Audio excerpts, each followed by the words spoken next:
All right, thank you very much, Ken. And once again, it is a big night here at Meadowlands Racing and Entertainment, especially for all of the handicappers, as we're hosting the finals of the World Harness Handicapping Championship. Top prize pool, I should say, of over $75,000. And it is my pleasure to introduce you to a guy that has not one, but two entries into this final due to his excellent handicapping over the course of those qualifiers leading up to this. This is Mr. Lee Stuckey, and I got to tell you, folks, right off the bat, when I met him last night and the way he's sitting here now, I'm very happy to see, Lee, that you are a Yankee fan. Yes, I am, through and through. All right, you are wearing the colors proudly here. Yes, but listen, this is not your first trip around, around the rodeo here at the racetrack here. You've been coming to the Meadowlands for a long time. Yes. Tell us about your first time here and who brought you.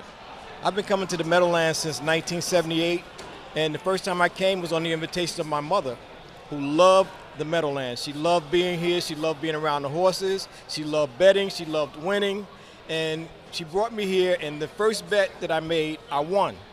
So I was hooked. At the time, they had lines for $2, $5, $10, and my mother got in the $2 line, and I stepped next to her and got in the $5 line and didn't even realize it until I got up there. I said, I might as well play it, and the horse won. Do you remember what the horse paid? I don't. I know it was a 10 horse. I know It Ted Wing was pretty driving good. it. Had to pay pretty good then if it was a 10 horse. And Ted Wing was driving it, so I know that much. All right. Now, everybody handicaps a little bit differently here, differently, so to speak, or whatever. How do you transition from your normal day-to-day handicapping to tournament handicapping? Because it's a different game, isn't it? It is. What I normally like to do with handicapping, I like to read the program, but I don't always go by the program. I have to get a feel for the horses. I like to see the horses in the post parade. I like to see the horses the way they move around the track. I like to get a feel to see if a horse is really ready. Sometimes a horse can fool you by being the favorite in the book, and then when they get on the track, they don't look like they're any good. So I try to bet against favorites by looking at a horse that I think can beat them just by visually comparing one horse to another. All right, how long have you been playing tournaments, and how much have you learned through the experience of playing them over the course of a couple of years? My first tournament was in 2012. It was a $50 tournament, and I won by 50 cents, my very first tournament. After that, I was hooked. I love the competition. And the other thing that tournaments do for me is they help me with my betting discipline. I'm so undisciplined in betting. If I win a race, next race I want to play trifecta, superfecta, exact. I want to play everything. But in tournaments, you have to stick to the format, whether it's win, place, and show, sometimes just win. And it helps me stay disciplined with the amount of money that I can wager and also with the type of bets that I can make. All right, now I know you told us you won your very first tournament. That was back in 2012 here. But this year, 2018, has been a special one for you. Yes. You had your biggest tournament scores so far. Tell us about those experiences. Well, I've actually got placed in 3 tournaments this year. In January, I came in 3rd place. I didn't get a seat. In March, I came in 2nd place. I got a seat. I lost that one on the last race because I know there's a guy up there now. He bet $154 on the last race and beat me by 40 bucks. And this last tournament, I won going away. But the experience has been really good for me. It's so competitive, and I stopped. What really changed me from before to now is the confidence that I have, knowing that I can compete. Before I would come in, I would bet different ways, and I just didn't think that I belonged. And this year has been a really special year for me. I stick to my handicapping ways, I stick to what I see, and I just go for it. Having 2 entries into the final, do you think that gives you a significant advantage over all the guys that have maybe only one? No, I don't. I don't, because sometimes I lose my focus. With 2 entries, it's easier to lose my focus. You don't know whether you're going to bet a lot on this card or that card.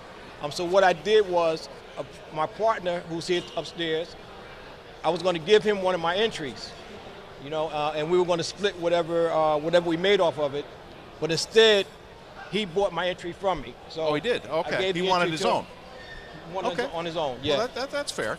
Now, because this is your home track, you were raised in Newark. You've been a Newark resident your whole life here. Yes. Do you think this being your home track gives you an advantage over all the people that have flown in? I met a bunch of guys up in the room last night. A guy from Cleveland, a guy from Northfield, a couple guys from Canada. So that's got to give you an advantage. I think you can just go ahead and get him a flight back right now.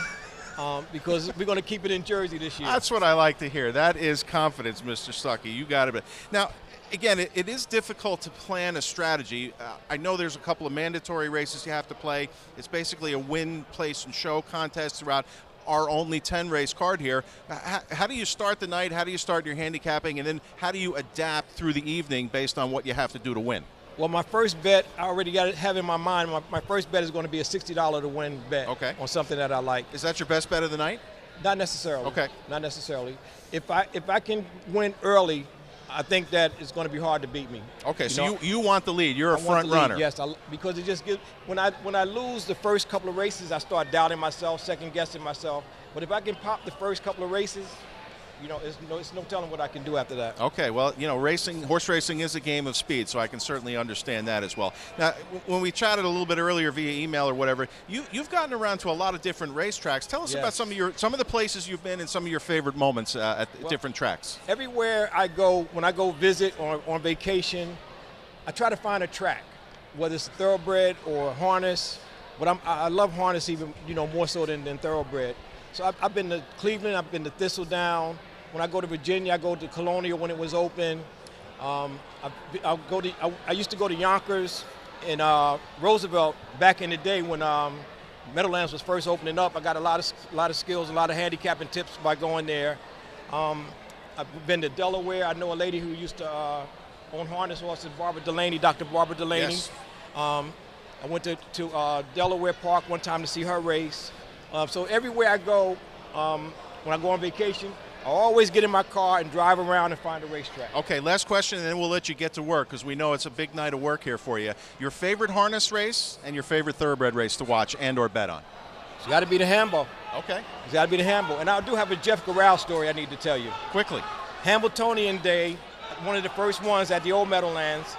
I was there with my family, my kids and family, and we lost our ticket to get it free, whatever it was. Yeah. And Jeff was walking around. He asked, how are we doing?